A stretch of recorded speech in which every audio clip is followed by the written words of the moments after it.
How's everyone doing? It's Grant with the Garden of Eater. Happy New Year. It's 2021, and I thought it would be a great video to start it off with what goals we have for our shrimp breeding projects this year. And what better way to start it off with something we found out just this year: the mutants in our super princess bees have become berried. There's one here, and there's one here, and then we've got a male there and a male there. So now that I know that they can reproduce, the next step will be to separate them into their own tanks. I'm going to let this batch of babies be born in this tank. We'll figure out if they all look like super princess bees, or if they'll look like this, or maybe they'll look like something totally different. It is a total mystery. So, but these guys are super neat. We'll hopefully find out by the end of the month what the babies are going to look like,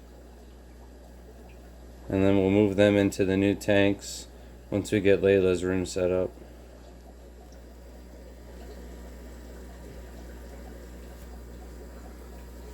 And then another surprise for the year. I was going to show you the berried red steel from Andrew Wayne. I think she's hiding up there on the filter. However, we do have a berried red aurora as well. So it's a great way to start off the new year.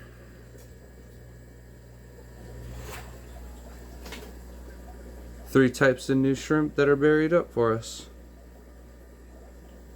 So then another project. Turned off the lights so we can get no glare on these guys.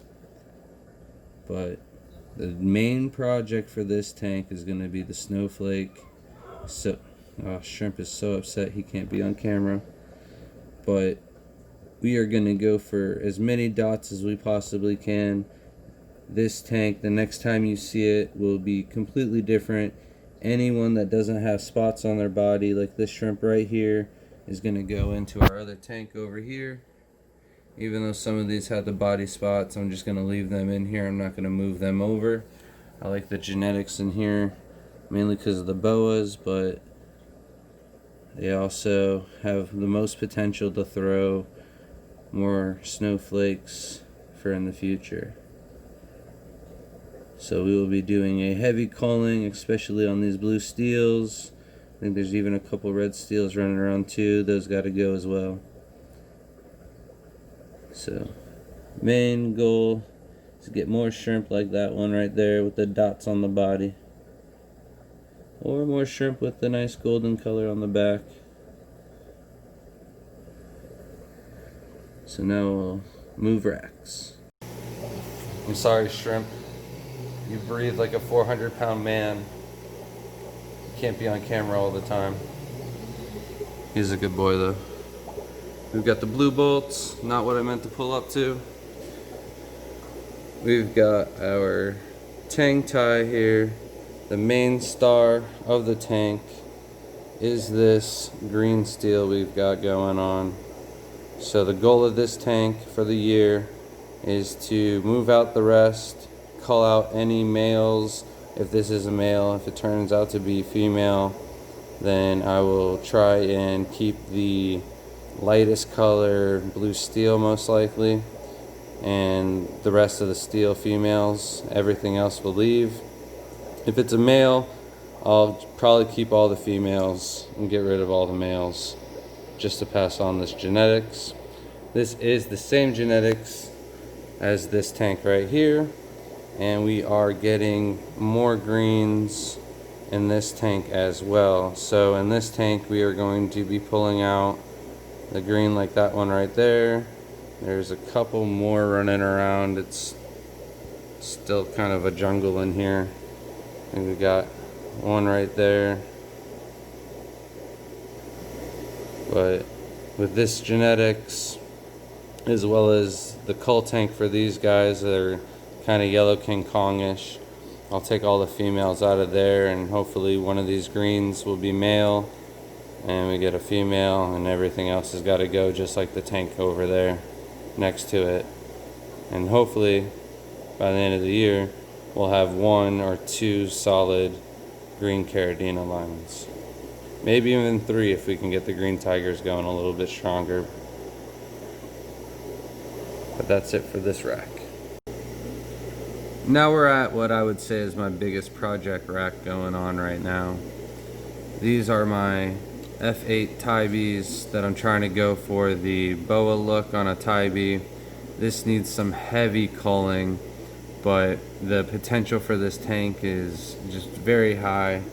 You can see that shrimp right there. It's basically already exactly what I'm looking for. I just want to solid it up a little bit more. I need to get the orange shrimp like that one out of here and be a little stricter on my preferences on what I'm gonna keep. I need to go heavy on the males like you do in every culling project. Got to get these orange ones out of there, and then possibly also start up a red tank with these guys. But this is like a project where I like to see evolve every single year. There's a big reason why I'm not talking about, you know, the orange eyes or some of my other projects where, like this one in particular, I'm not working on anything. These guys are basically done. I'm just trying to keep the line going and breeding. There's no culls to be done. These guys are pretty solid. But with these orange eyes, they're just so unstable. There's so much work to be done still. I doubt I'm gonna accomplish anything in this next year with anything with these guys, with the crosses. You can already see more of the babies from the crosses with the hollow eye red ghost. She's right there. But there's just so many phenotypes and separating and culling. Like, it'd be cool to get these yellow tigers out of there with the orange eyes, separate them into their own tank, and then you could cull all the yellow King Kongs in their own tank. But there's not really much I'm going to be able to accomplish with these guys in the next year. There's 2 or 3 generations at least that need to be done on work before I accomplish anything. So realistic goals only for the most part. Like with this tank, we're really trying to get the tiger stripes going with these guys. I need to be on top of culling. I got to get these last few oranges out of there. Hopefully they're not the reason why that steel's right there, but more than likely they are. Don't see many other ones, so maybe not. Maybe that's just a steel popping up, but I would really like to see that female right there, the blue and black one, cross with one of our male reds, but I don't see him out and about. Oh wait, nope, he's right there. I'm blind as a bat today. It was right next to him or behind him. I don't know where he was. But if those two could pair up, that would be lovely. I'd really like to see those babies. I got to get the spot head out of there.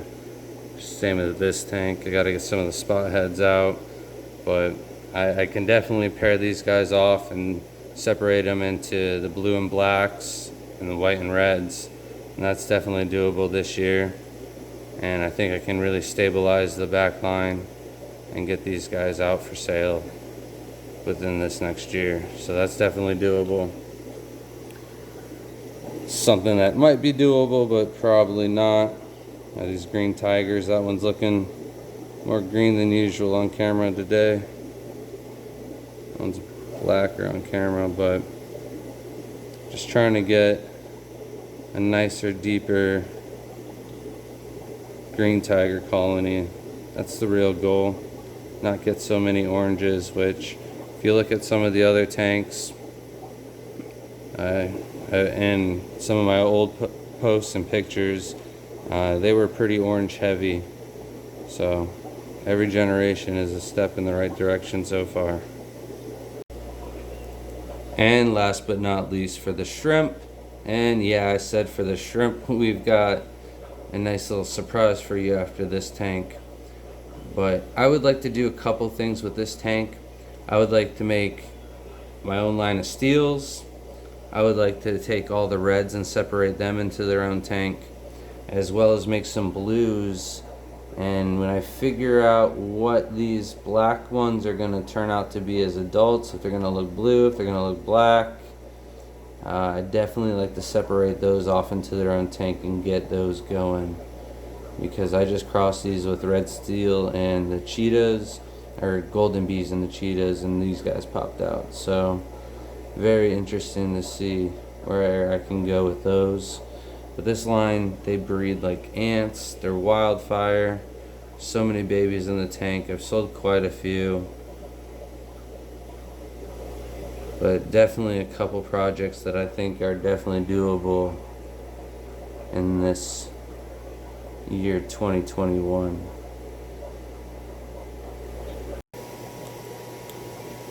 And here is the surprise. I got an arowana.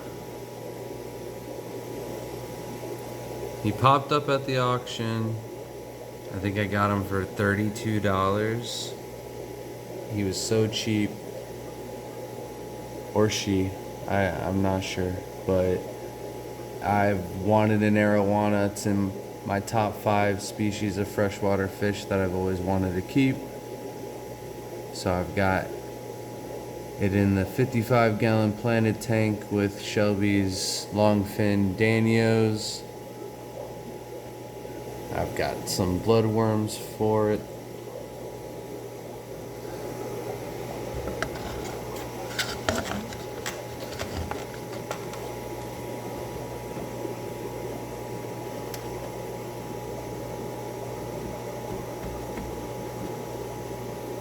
It's super shy. I've been feeding it bloodworms one day, and then I'll feed it floating food the next day. It's very shy, so I'm not sure if it'll come out and eat for us.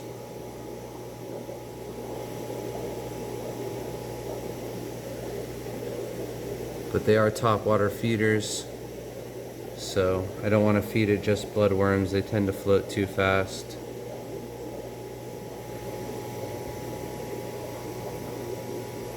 So that's just it for inside. It's way too dark out to go outside and talk about any of the goals for outside. We've got some projects like an emerald with a back line. We've got the Bloody Marys from scratch. We're trying to make some blue diamonds from scratch, as well as some blue lilies from scratch. So plenty of projects to be done, but it's too dark outside to show them. I figured you guys would much rather see our arowana. Super excited to have this guy. Of course, we've got plans to tear down this whole rack, so this will not be a permanent tank for this fish. So we'll have to come up with something once the rack is done in Layla's room. And we will be buying tanks from Petco for that very, very soon. So, hope everyone had a nice new year. Wish everyone good luck for the following year. Thanks for watching. Please subscribe for more content.